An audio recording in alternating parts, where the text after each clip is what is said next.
always put my mask in there like that and kind of looks like a, a hanky, like a, high society or whatever, my pocket. That, and also I don't forget where it is.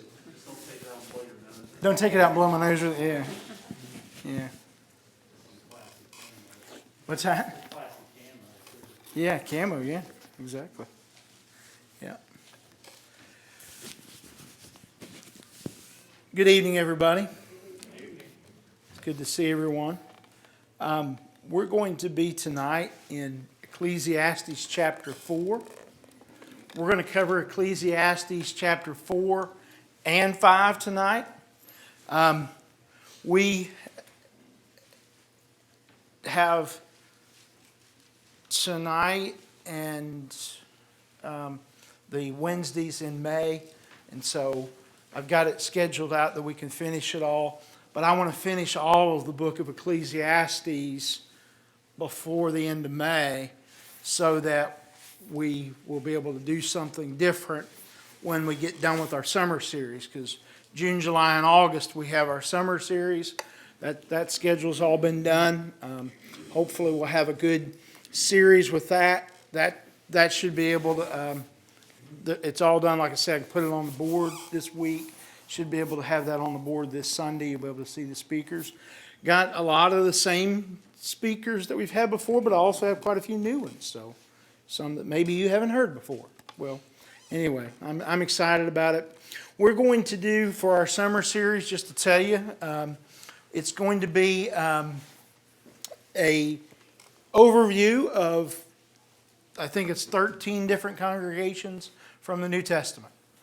The 7 churches of Asia are the first 7, and then there's 6 others talking about the different congregations and lessons we can learn from each of those congregations. So anyway, I thought it might be a good thing to do, and so we're gonna go over that. So, and hopefully that'll be really good. But we'll do that in June, July, and August, and then we'll do something different coming into September. So we've got to finish Ecclesiastes. Chapters 4 and 5 of Ecclesiastes have a little different feel to them than a lot of the others. In particular, 4 does especially.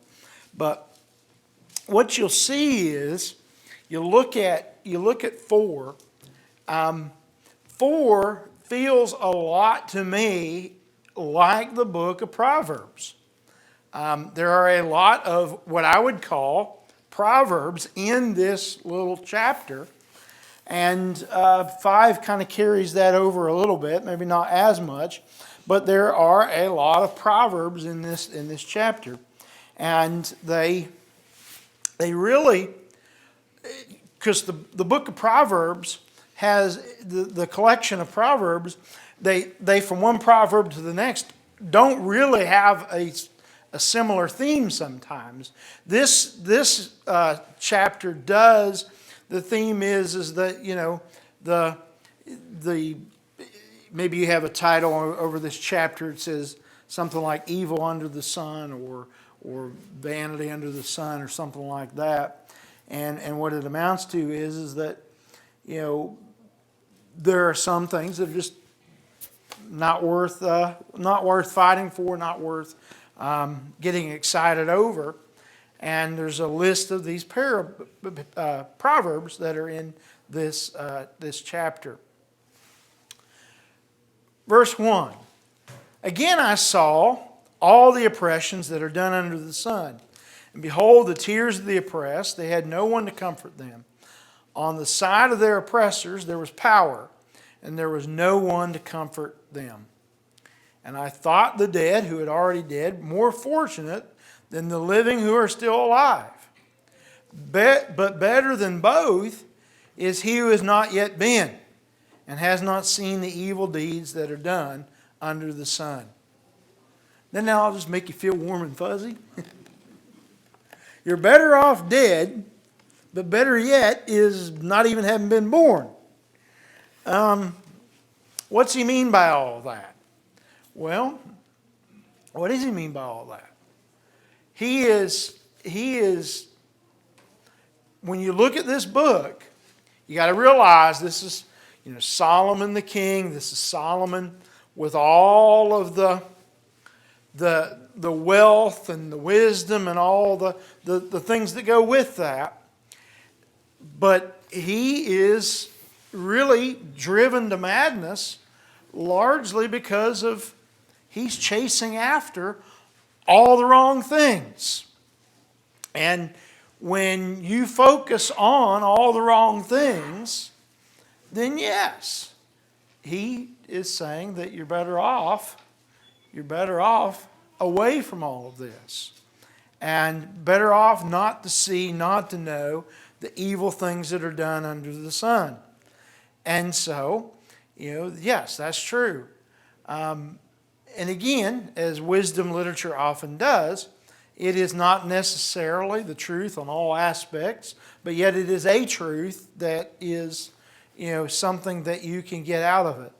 The bigger thing I'd say, stepping out from this, is that, being innocent of the evils of the world is a beautiful thing.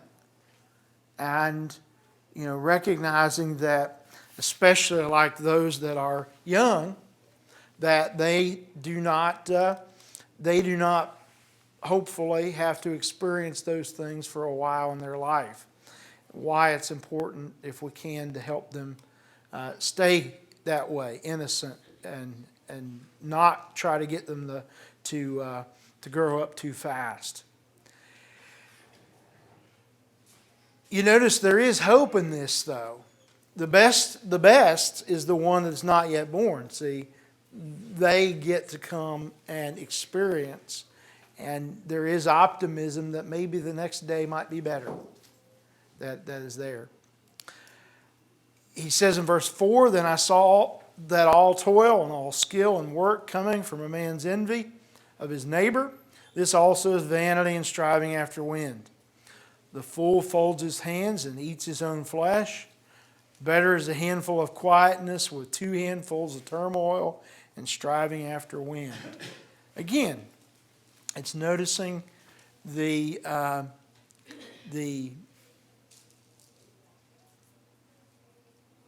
challenges, the difficulties, focusing on this life. And if you get caught up in this life, that it can really affect you in a negative way. And it can definitely do that. And so, it is important that we do not allow the evil, the wickedness to overcome us in everything that is out there, because you look at all these things, and there's he's talking about the evil done under the sun. He's talking about about things being striving after wind, and about those things. And what you'll notice is that one by one these things are pointless if that's what you're focused on. Because if you, as a person, if we as people are focused on the here and now, we will be disappointed every time on that.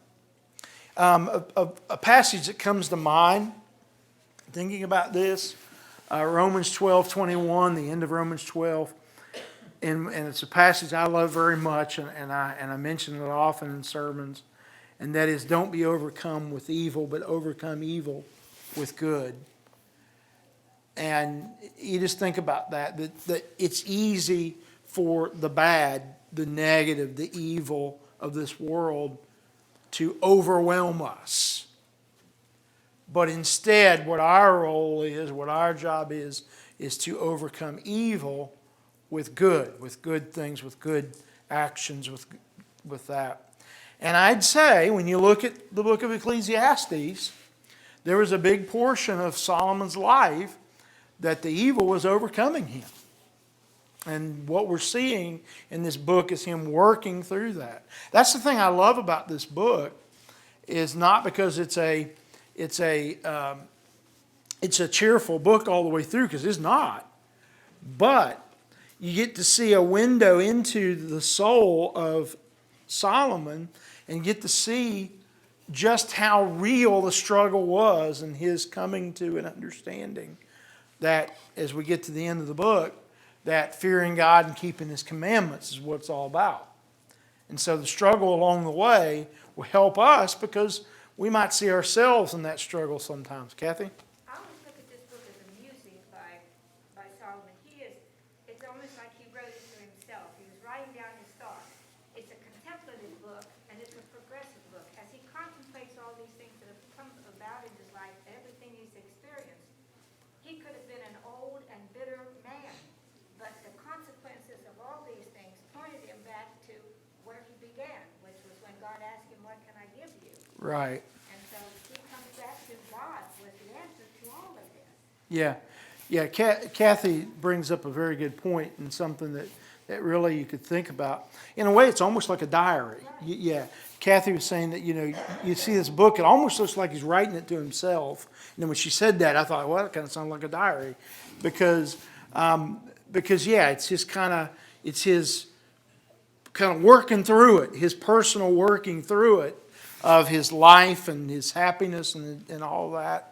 And so, yeah, I'd say it was that, or maybe if not just simply to himself, to a very dear friend, to a son, to like the perspective of much of the book of Proverbs is written from a father to a son, along those lines. It's somebody that's very intimate in knowing his situation, and he does this, and he's come a long way since where he started out as being, asking God for wisdom to lead his people well to where he is now. The newness and the shine of that wisdom has really worn off by this point. Life has really jaded him. And it's a great thing to notice that somebody that could do anything and everything he wanted is not happy with all that stuff.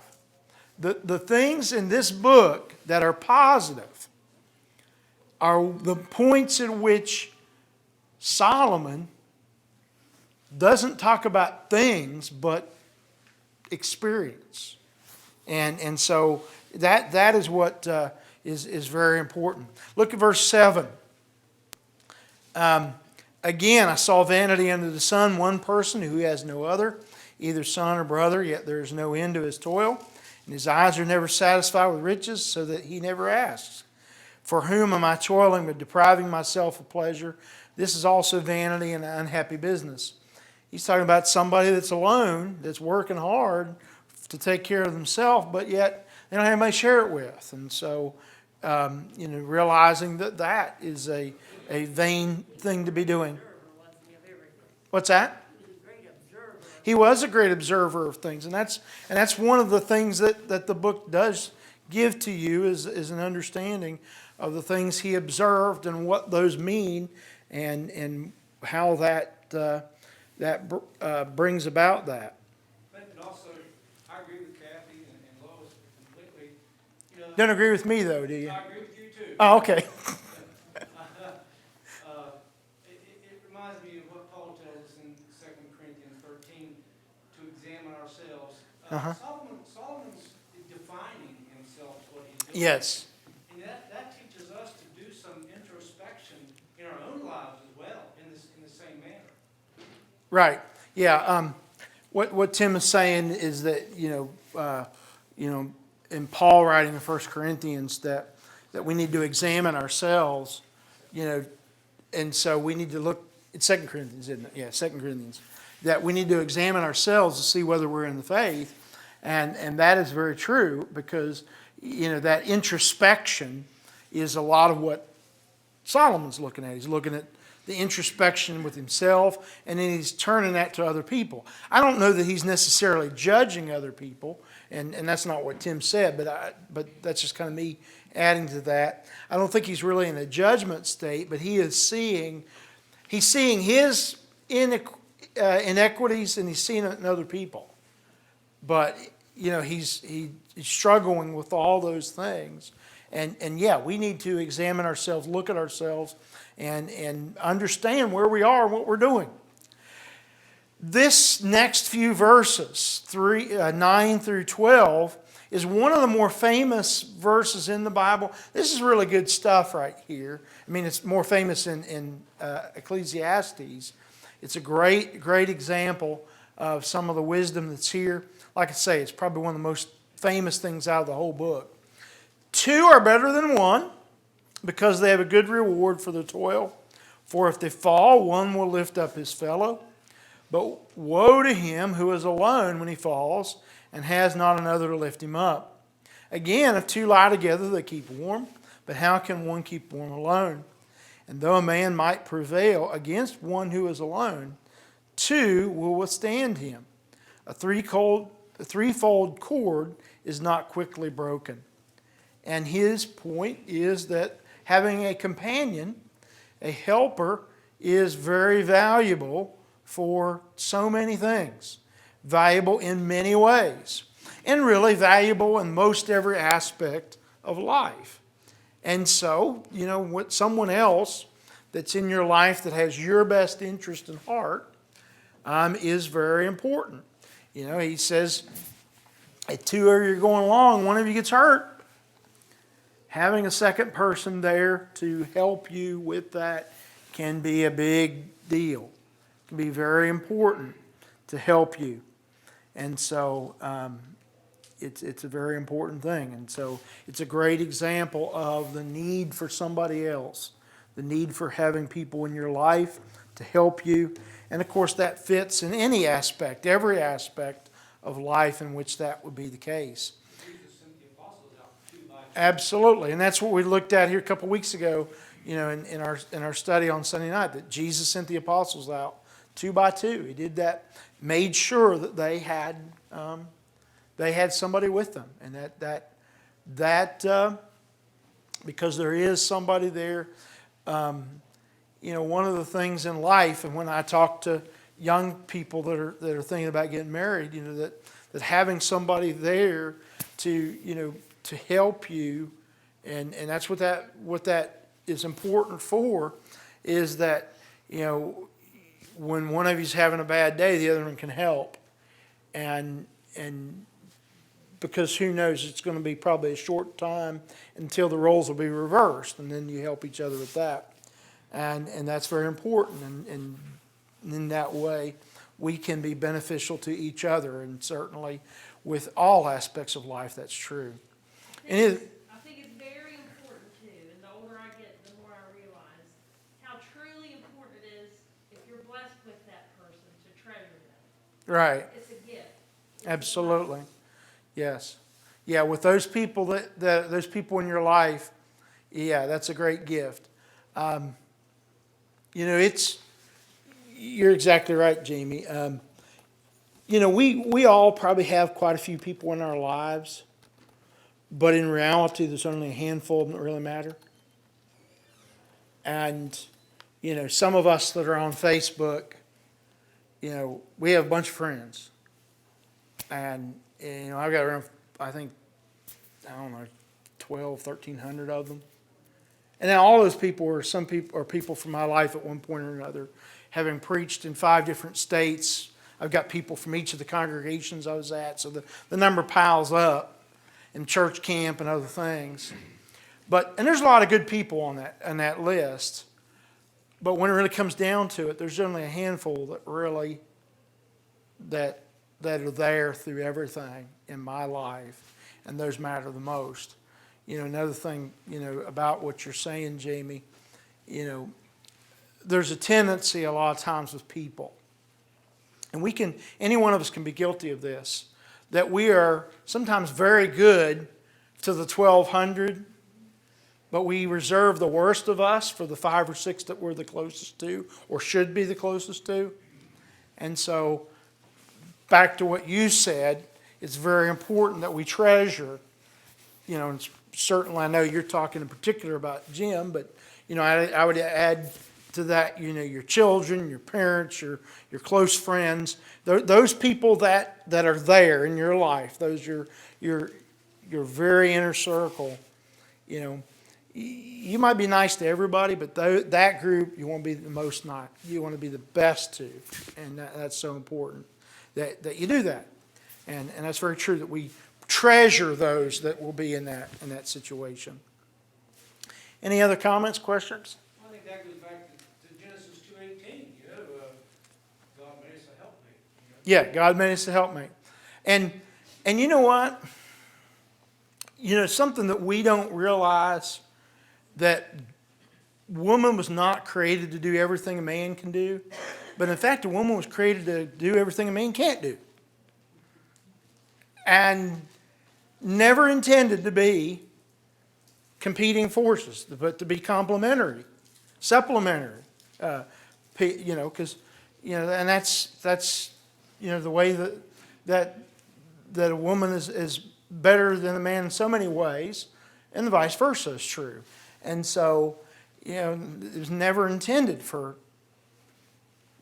them to be the same, equal but not the same, and that's very true. Because that's why it's so important that we have real men and real women. Yeah, for sure. Another point I want to make too is we can't forget the influence that we have on people either. I read a statistic some years ago where you have 5 people that are directly watching and listening to you at all times. Right. Yeah. Indirectly, there's 25 people that watch and listen to you at all times. So you can run the numbers. Yeah, and that's true. And then, you have people watching you, and of course, that's what Mick said, that, there's 5 people watching your every move, and then there's 25 or so that are watching indirectly what you're doing. And sometimes it might even be more than that, depending on what you're doing and such. But yeah, there's always people watching. You don't go to hell alone, and you don't go to heaven alone. You got people that you're influencing one way or the other in that. And very much that's the case. Mark? Before we get too far down the road, one of his best analogies he uses right here in the first is the analogy of the wind. The wind is here and then it's gone, and the analogy as he pertains to himself is once he's got something and then it's gone, it didn't really mean that's where the vanity comes in. It's not lasting, it's like the wind. Now you can do things with the wind if you can harness it to make a sailboat and this and that, but the wind is not yours. You can never possess it, and it's gone. Right. In the same breath. Yeah, the wind is, it's not yours, it's gone. You can't predict it very well. You can predict it a little bit, but yet, it has its kind of a mind of its own in that regard. And we can understand what it is, that it's difference in pressure systems and the ratio of heat and cool in the atmosphere and on and on. But as far as being able to see it, you can see its effects, but you can't see the wind and do that. And if you're trying to chase the wind, you can't really do anything from it. Now, there's times when you should run from the wind. If it's in the form of a tornado or hurricane, you probably should get away.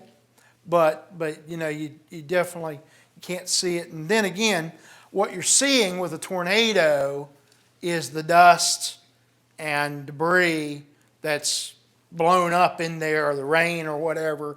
You're not seeing the wind. You're seeing the stuff that's picked up into the wind to be a part of that. Okay, verse 13. We need to finish this chapter and go to chapter 5. Better is a poor and wise youth than an old and foolish king who no longer knew how to take advice. Now that took a lot for him to say that, because you know what he is? He's an old king. Now whether you want to use the word foolish or not, he's an old king at this point. But better is a poor and wise youth than an old and foolish king who can no longer take advice. For he went from prison to throne, though in his own kingdom he had been born poor. I saw all the living who move about under the sun, along with that youth who was to stand in the king's place. There was no end to all the people, all of whom he led. Yet those who come later will not rejoice in him. Surely this is also vanity and striving after wind. It is better to be a poor, wise youth than an old, foolish king. What is the difference? It's the wisdom. Wisdom versus foolishness. Generally speaking, wisdom comes with age. Okay? Most of the time that's the case because of the experience and knowledge that they accumulate over time. And we, as people, tend to slow down. And when we slow down, we think a little more about it. And in so doing, it makes us wiser. Not always the case. I've known some old fools. You probably have too. Some people that just accumulated a bunch of years, but didn't really accumulate a lot of wisdom. Yeah, Ted feels like his toes got stepped on. No. But I will say that, like I said, that generally speaking, that wisdom does come with age. But really, when it comes down to it, wisdom is applying the knowledge that we have. And I have known some really young people that are very wise.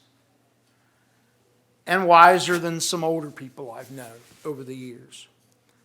And Solomon is saying, better is a wise youth that is poor than an old foolish king. And so it's important to recognize that, because you know what? That young man who might be poor can work his way out of that. He's got time. He's got wisdom on his side. Wisdom will help him. And he's got hope. An old foolish king, there's not much hope for him. Because if he's not going to take advice, then what's going to happen? Nobody is there to keep him from himself. And it's important that we learn to take advice. Okay, chapter 5. He goes on to say that you should guard your steps when you go before the house of God. To draw near to listen is better than to offer sacrifice of fools, for they do not know that they are doing evil. Be not rash with your mouth, nor let your heart be hasty and utter a word before God. For God is in heaven, and you are on earth. Therefore let your words be few. Isn't that good? We all should probably listen to that a little better. You know, verse 3, for a dream comes with much business, and a fool's voice with many words. God is in heaven, you are on earth, so your words should be few. Guard your steps when you go to the house of God, like he said in verse 1. Why? So that you should draw near and listen. Drawing near and listening is better than to offer the sacrifice of fools. When we are before God and we are in God's presence, listening is far more important than speaking. Now, we need to pray, we need to express, but what is most valuable is that we listen to what God has to say to us, and we take that to heart. He then goes to say in verses 4 through 7. Now, you'll notice this is some good advice. This is, some stuff that Solomon has been failing at in this time period in which he had gone after idolatry due to the foreign wives that he had. He says, when you vow a vow to God, do not delay paying it, for he has no pleasure in fools. Pay what you vow. It is better that you should not vow than you should vow and not pay. Let not your mouth lead you into sin, and do not say before the messenger that it was a mistake. Why should God be angry at your voice and destroy the work of your hands? For when dreams increase, the words grow many, there is vanity. But God is the one you must fear. You're seeing a glimpse of Solomon coming to his senses. He's as we've seen in this book, that he's noticing, he's chasing after the wind. He's noticing the vanity of all of these pursuits that he's been chasing after, but yet he realizes God. As we noted, when you look at the text that we looked at, started this series, in 1 Kings 10 and chapter 11, you'll see that Solomon departed from God, and he went after idolatry, and he not only allowed that idolatry to come in, he began to practice some of those things. And so for a good portion of the 40 or so years that Solomon was king, he was not doing what was right. In fact, he was damaging himself and his nation and all of that. So, he is now, as we see this, very much reflecting on his foolish years and what he did and how he's coming back, as you can see. It's almost kind of like his catharsis, bringing him back to where he should have been and maybe even where he started out. And, for that it's important. And for us to see what he did and how he came back, because he puts a very big truth in there that God is the one you must fear, as he says there in verse 7. Why is it that we don't wise up until we're older? I don't know, Mick. I don't know. Don't you think he's trying to point that out? And every single generation has been that way. Because I'm confident that we were all that way. All of us sat down and heard our parents and grandparents say things, and we were like, yep, that's great advice. And we might have even thought it was great advice. And then you hit your late teens and 20s and you find out for yourself, and sometimes the hard way, as to what is important. But each generation does that. If we could just use wisdom like a set of stairs, that one generation starts out here and learns a set of things, and then the next generation started right on top of that until we just did that. But no, we got to start back out the bottom, just and do that. In fact, a lot of things we are learning now in our world, they knew 200-300 years ago. We just didn't pay attention. Kathy? I think one of the most important lessons that Solomon comes to face with, that a man with all of the wisdom and the riches that he had surely thought quite highly of himself. And he's learning his own significance, that the only thing that makes us worthwhile in this world, Clinton, is our dedication and our belief in God. Without that, we are as insignificant as the wind. We're nothing. Right. Yeah, definitely. We need to have that connection with, that dedication, that devotion to God, or else all we are is just chasing after the wind. That's very true. Very true. And so, yeah, that's very much true. I like his analogies of the voices there, the fool's voice, and he says that God has the greater voice, basically, and I just wonder, the things we can't read of, how much Solomon, with his own voice, promoted himself or promoted his own agendas, and realizing how big of a fool he really was. Right. Yeah. Yeah, very much. The fool likes his own voice, and then, that in reality he points out that we need to listen to the voice of God. And, you think about our society. Who has the biggest voice in our society? Well, it's those that are the most outrageous and off the wall and nutso. I guess it's the best way of saying it.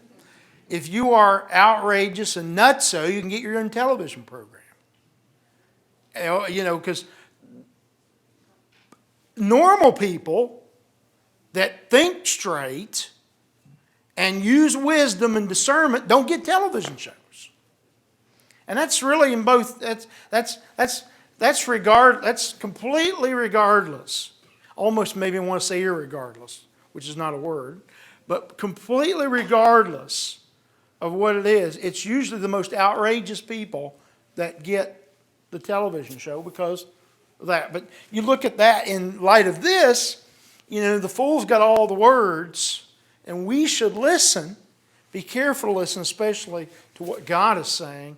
And, what is what is normal, what is wise, what is sound, what is reasoned, is very often lost in our world. And there is a great example, and of what's going on, what's going wrong with all that. Yes, Tom? Maybe go along a little bit with Nick's question there.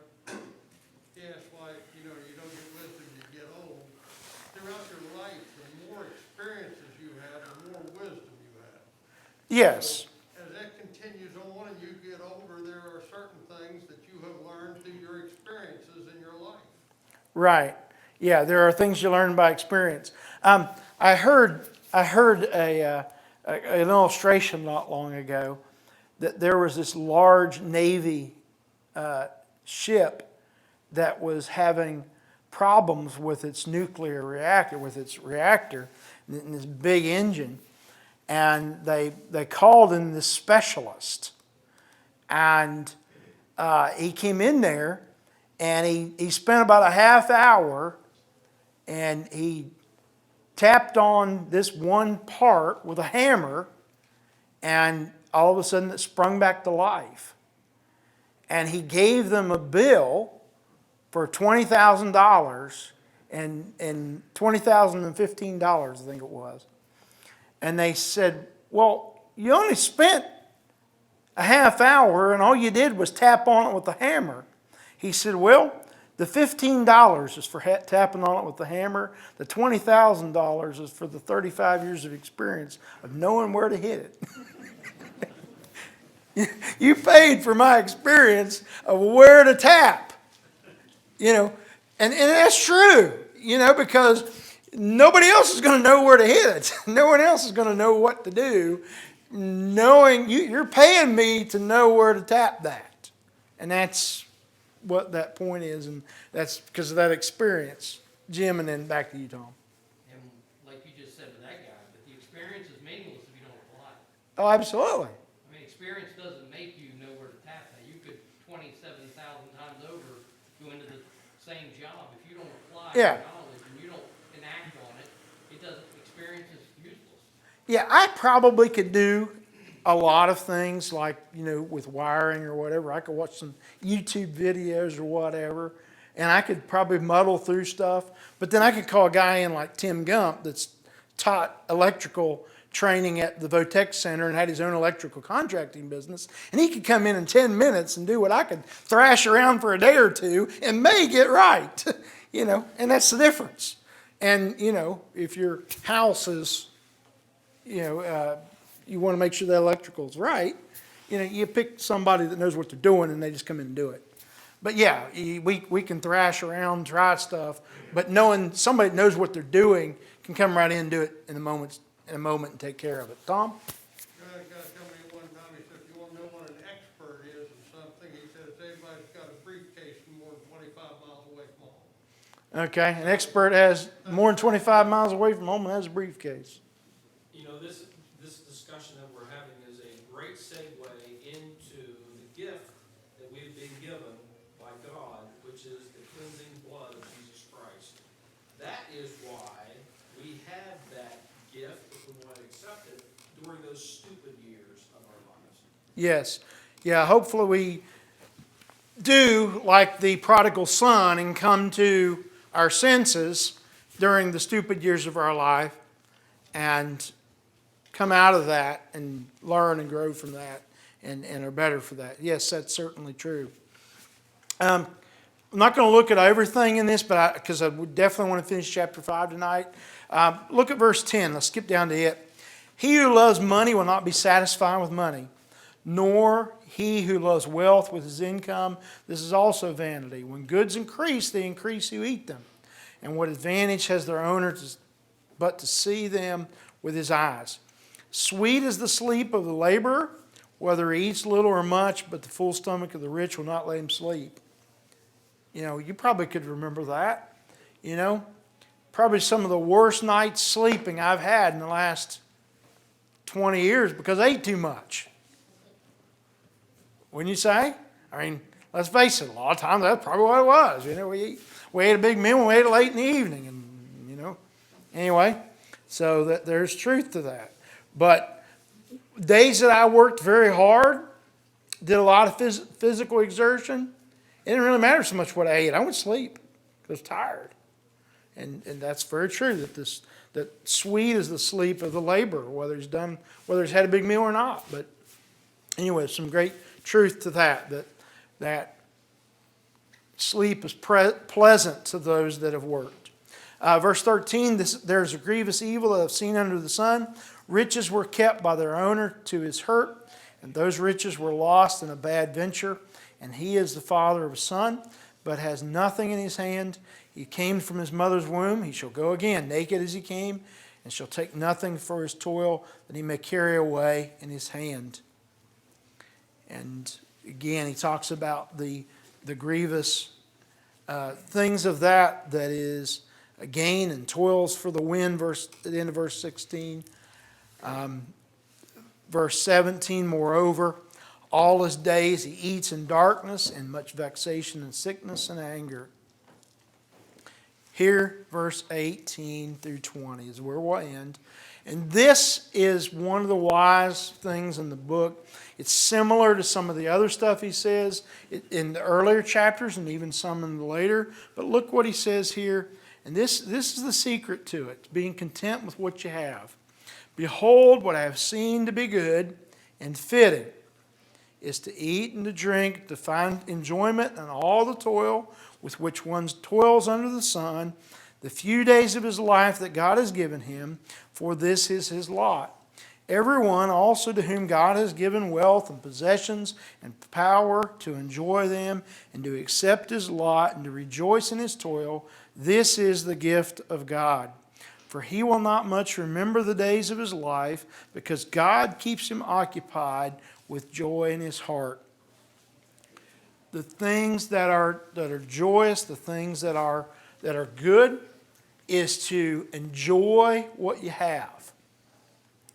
Enjoy what you have.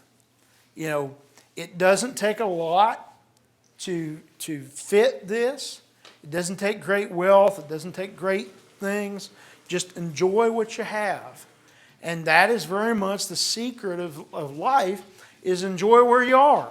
Enjoy what you have. Enjoy the blessings that you have. And Solomon's bringing that out, you know, and so it's important to get that, because, you know, he's done all this work and chased after all these things, but contentment is not in a lot, but in contentment is in just being thankful for what God's given you. It's a lot more simple than he made it out to be. And he realizes that almost too late in life. But not so late that he couldn't write it down for us.